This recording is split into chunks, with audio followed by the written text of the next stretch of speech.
Bismillahirrahmanirrahim. Assalamu alaikum students. I'm from Trends High School. Welcome to online classes. I'm your teacher of class 2. Today we have the lecture of science. Now we have to continue the revision of unit number 1, that is living things. Living things means plants and animals are living things. यानी कि जितने भी जानवर और पौधे हैं वो सब क्या हैं, लिविंग थिंग्स हैं, यानी कि जानदार चीज़ें हैं। जानदार चीज़ें वो तमाम चीज़ें होती हैं जो सांस लेती हैं, हरकत करती हैं, खाती हैं और जिनके बच्चे होते हैं। तो स्टूडेंट्स हाफ यूनिट हमने रिवाइज़ कर लिया था अपने प्रीवियस लेक्चर में, तो आज हम रिमेनिंग रिवीजन कंप्लीट करेंगे, जिसमें हमारा पॉइंट है आज लिविंग थिंग्स कैन मूव, यानी कि जानदार चीज़ें हरकत करती हैं। तो देखते हैं कि जानदार चीज़ें किस तरह से हरकत करती हैं।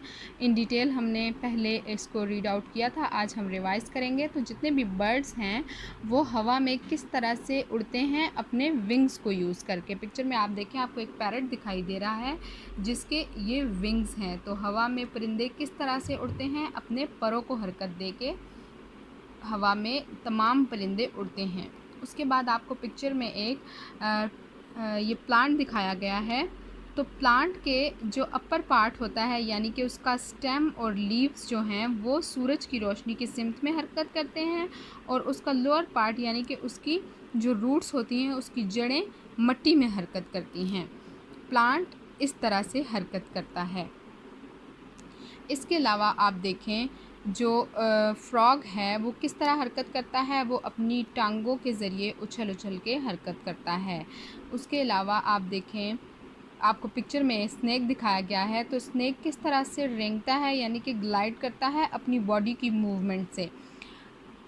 इन सब के अलावा आप ह्यूमन बीइंग यानी कि हम इंसान जो हैं, हम किस तरह से हरकत करते हैं। हम अपनी टांगों के ज़रिए भाग सकते हैं, चल सकते हैं, उछल सकते हैं। तो ये सब लिविंग थिंग्स की मूवमेंट के बारे में हमने आज रिवाइज़ कर लिया। नेक्स्ट पॉइंट हमारा क्या हम रिवाइज़ करेंगे, लिविंग थिंग्स हैव बेबीज़, यानी कि जितनी भी लिविंग थिंग्स होती हैं, जानदार चीज़ें होती हैं, उनके बच्चे होते हैं और वो ग्रो करके बड़े होके अपने पेरेंट्स की तरह दिखाई देते हैं। पिक्चर में आप देखें, आपको एक कैंगरू नज़र आ रहा है जिसका बेबी है जैवे। उसके बाद है गोरिल्ला, उसका बेबी गोरिल्ला भी है, और काऊ है, उसका बेबी है काफ।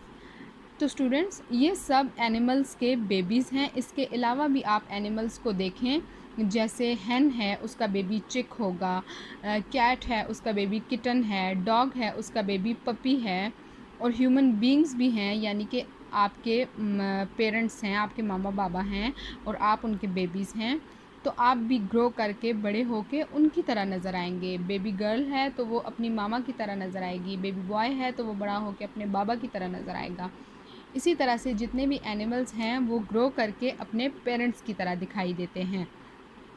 उसके अलावा प्लांट्स में भी इसी तरह से है, सीड होता है, उसकी सीडिंग करेंगे, जर्मिनेशन होगी तो प्लांट बनेगा। ये प्लांट का लाइफ साइकिल है। तो हमने रिवाइज़ किया, क्या क्या रिवाइज़ किया कि जितने भी एनिमल्स हैं या जितने भी लिविंग थिंग्स हैं उनके बेबीज़ होते हैं और वो ग्रो करके अपने पेरेंट्स की तरह दिखाई देते हैं। हमारी रीडिंग की फर्स्ट यूनिट की रिवीजन कंप्लीट हो गई है। अब हम आते हैं रिटन क्वेश्चंस की तरफ। उसमें से हमने question number 1 and question number 4 के 3 पार्ट्स अपने प्रीवियस लेक्चर में रिवाइज़ किए थे। रिमेनिंग हम आज करेंगे, जिसमें question number 2, question number 3 and question number 4 के सेकंड लास्ट और लास्ट पार्ट हमारा रह गया था। आज हम उसको रिवाइज़ करते हैं। यूनिट नंबर 1 लिविंग थिंग का question number 2, match the baby to its parents. Question में क्या कहा गया है कि जो बेबीज़ हैं उनको अपने पेरेंट्स के साथ मैच करें। तो अभी भी हमने रिवाइज़ किया है। अब आप मुझे बताइए कि ये सारे जो बेबीज़ हैं इनको अपने पेरेंट्स के साथ हम पढ़ के मैच करेंगे। रिवाइज़ करते हैं। फर्स्ट बेबी क्या है, पपी। तो बताएं स्टूडेंट्स, अभी आपको मैंने रिवाइज़ भी करवाया कि पपी जो है वो ग्रो करके किस तरह का नज़र आता है, उसके पेरेंट किस तरह के होते हैं, कैंगरू, प्लांट, डॉग और cow. Yes, very good. Baby बड़ा होके डॉग की तरह नज़र आता है, उसका पेरेंट कौन है, डॉग। नेक्स्ट है कार्व, किसको कहते हैं, काऊ के बेबी को। तो वो ग्रो करके कैसा नज़र आता है, काऊ की तरह, उसके पेरेंट काऊ है। जैवे यानी कि कैंगरू का बेबी, जैवे को कैंगरू से मैच करेंगे। सीड, सीड बड़ा होता है, प्लांट बन जाता है, तो सीड को हम प्लांट के साथ मैच करेंगे। उसके बाद है हमारा question number 3, how do the following living things take in air. यानी कि जो फॉलोइंग हमें लिविंग थिंग्स दिखाई गई हैं उनके बारे में क्या पूछा गया है कि वो किस तरह से सांस लेती हैं, हवा किस तरह से उनके अंदर जाती है। तो स्टूडेंट्स हमने क्या पढ़ा था कि अ बॉय यानी कि एक लड़का, तो ह्यूमन बीइंग यानी कि लड़का किस तरह से सांस लेता है, a boy by his nose and mouth.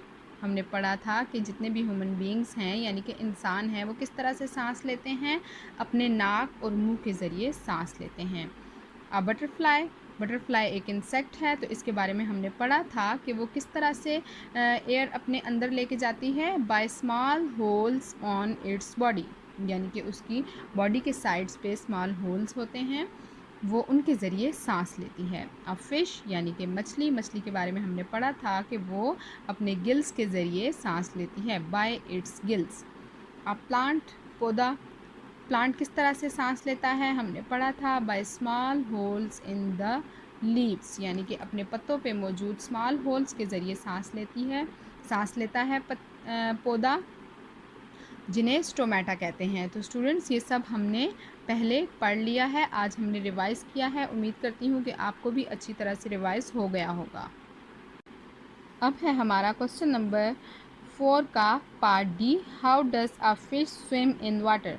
पूछा गया है क्वेश्चन में कि मछली जो है पानी में किस तरह से तैरती है। तो आंसर था a fish swims in water by using its tail and fins. हमने रीडिंग भी की थी और हमने इसको रिटन भी किया था। आज हम रिवाइज़ कर रहे हैं कि फ़िश किस तरह से तैरती है पानी में, मछली किस तरह तैरती है पानी में, अपनी दुम और पर को इस्तेमाल करके। एंड क्वेश्चन नंबर 4 का लास्ट पार्ट है part E, how does a plant make seeds. पूछा गया है कि पौधा जो है किस तरह से अपने बीज बनाता है। तो आंसर था a plant has flowers which make seeds. हमने पढ़ा था कि पौधे के फूल होते हैं जिनसे बीज बनते हैं। आपने भी इसको अच्छी तरह से रिटन क्वेश्चंस को, रीडिंग को जो आज हमने रिवाइज़ की और प्रीवियस लेक्चर्स में भी जो रिवाइज़ किया उसको अच्छी तरह से रिवाइज़ करना है। आज हमारा यूनिट नंबर 1 की रिवीजन हमारी कंप्लीट हो गई है। आपने भी अच्छी तरह से रिवाइज़ करना है ताकि प्रिपेयर हो जाए। थैंक यू, अल्लाह हाफिज़।